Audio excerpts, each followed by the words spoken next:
JPSC यानी Jharkhand public service commission, इसे हम थोड़े टेढ़े शब्दों में कहें तो झारखंड का एक ऐसा पगला आयोग जो फॉर्म भरने के अगले 14-15 दिनों के अंदर ही आपसे पीटी प्रीलिम्स एग्जाम ले सकता है, जो एक ही बार में 3-3 साल की परीक्षा ले सकता है, जिस पर नोटिफिकेशन निकालने से लेकर ज्वाइनिंग तक विवादों का अंबार लगा रहता है, जो बिना लिखे सादा पेपर जमा करने वालों को भी डिप्टी कलेक्टर बना सकता है, जो गाय जैसे विषय पर साधारण सा बच्चों वाली शैली में निबंध लिखने वाले व्यक्ति को भी अधिकारी बना सकता है। जिस आयोग के अध्यक्ष से लेकर सदस्य जेल की हवा खा चुके हों, उस आयोग से पारदर्शिता की उम्मीद करना बेकार है।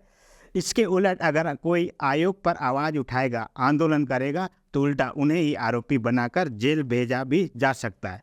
जी हाँ, ऐसा मैं इसलिए कह रहा हूँ क्योंकि कल यानी 4 मई 2024 को जेपीएससी का एक और काला कारनामा सामने आया है, जिसके तहत पहली और दूसरी सिविल परीक्षा में 20 से ज़्यादा परीक्षार्थियों को गलत तरीके से अधिकारी बनाया गया है। इस मामले में आज से 12 साल पहले दर्ज की गई प्राथमिकता के आधार पर सीबीआई ने जेपीएससी की पहली परीक्षा में जालसाजी की गई नियुक्ति के मामले में आरोप पत्र दायर किया है। इस आरोप पत्र में सीबीआई ने जिन 37 अभियुक्तों के खिलाफ आरोप पत्र दायर किया है, उनमें जेपीएससी के 5 सदस्य, कॉपी जांचने वाले 12 परीक्षक के अलावा 20 परीक्षार्थी भी शामिल हैं। इन 20 परीक्षार्थियों को नंबर बढ़ाकर राज्य सिविल सेवा में नियुक्ति की अनुशंसा आयोग द्वारा की गई थी।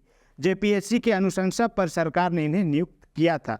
फिलहाल इनमें से अधिकांश लोग एडीएम रैंक में प्रोन्नत होकर राज्य के विभिन्न जिलों और विभागों में कार्यरत भी हैं।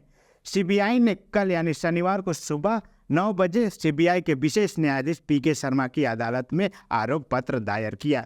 बताते चले कि पहली जेपीएससी सिविल सेवा परीक्षा में कुल 64 लोगों की नियुक्ति हुई थी। इनमें से 20 की नियुक्ति में गड़बड़ी पाई गई। सीबीआई ने जेपीएससी को अधिकारियों और कॉपियों की जांच करने वाले परीक्षकों पर दस्तावेज में जालसाजी कर इन 20 परीक्षार्थियों को जबरन सफल करने का आरोप लगाया है। फोरेंसिक जांच के दौरान जबरन सफल घोषित अभ्यर्थियों में 20 परीक्षार्थियों की कॉपियों को काट छाट कर नंबर बढ़ाने के मामले की पुष्टि हुई है। सीबीआई ने नंबर बढ़ाने के मामले में भी जांच के दौरान 12 परीक्षकों को भी इस गड़बड़ी में शामिल होने का आरोप लगाया है। आरोपित परीक्षकों पर आयोग के सदस्य के साथ साजिश रचकर आयोग परीक्षार्थियों को अधिक नंबर देने का आरोप लगाया है। सीबीआई ने 20 अभ्यर्थियों पर आयोग के सदस्य और पदाधिकारियों के साथ साजिश में शामिल होने का भी आरोप लगाया है। सीबीआई ने न्यायालय में दायर आरोप पत्र में आरोपियों द्वारा किए गए अपराध की आईपीसी की धारा 420, 468, 218 के अलावा भ्रष्टाचार निवारण अधिनियम 13(2) सहपठित धारा 13D के तहत दंडनीय करार देते हुए कार्रवाई करने का अनुरोध किया है। उल्लेखनीय है कि जेपीएससी 1 और जेपीएससी 2 की परीक्षा में गड़बड़ी करने वाले नेताओं के करीब रिश्तेदारों की नियुक्त करने का मामला सामने आने के बाद राष्ट्रपति शासन के दौरान निगरानी जांच का आदेश दिया गया था। इस आदेश के आलोक में निगरानी ने प्राथमिकी दर्ज कर मामले की जांच शुरू की। हालांकि जांच में कोई खास प्रगति नहीं होने का आरोप लगाते हुए बुद्धदेव उरांव सहित अन्य ने हाईकोर्ट में जनहित याचिका दायर की थी। न्यायाधीश आर.के. मेराठिया और न्यायाधीश डी.एन. उपाध्याय ने सुनवाई करने के बाद 14 जून 2012 को फैसला सुनाया। न्यायालय में मामले की गंभीरता को देखते हुए सीबीआई जांच का आदेश दिया।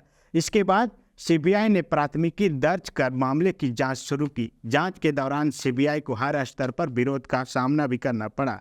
न्यायिक आदेशों की वजह से कई साल तक जांच पूरी तरह बंद रहा। हालांकि कार्मिक सचिव निधि खरे के पहल पर जांच फिर से शुरू करने का आदेश सुप्रीम कोर्ट से लिया गया। इसके बाद फिर जांच शुरू हुई। सीबीआई के तत्कालीन डीएसपी बीके सिंह ने जेपीएससी 1 में हुई गड़बड़ी की जांच की। उनके ट्रांसफर के बाद डीएसपी के सिंह ने जांच पूरी की और न्यायालय में आरोप पत्र दायर किया। सीबीआई के ब्रांड हेड राजीव रंजन के दिशा निर्देश में जांच और आरोप पत्र दायर करने की कार्रवाई पूरी की गई।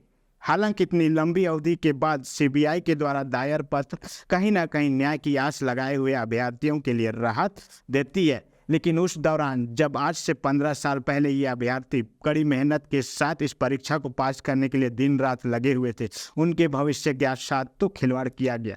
शायद उस समय पारदर्शी के साथ यह एग्जाम लिया होता तो आज ये मेहनती और योग्य उम्मीदवार अधिकारी होते। लेकिन खैर, यह तो झारखंड और यहाँ की जेपीएससी की विडंबना है, क्योंकि जो आयोग 24 सालों में मात्र 8 से 10 परीक्षा ही आयोजित कर पाया हो, उससे क्या ही उम्मीद कर सकते हैं। बाकी यह वीडियो आपको कैसा लगा, आप अपनी प्रतिक्रिया दे सकते हैं। बहुत बहुत धन्यवाद। जोहार, आभार।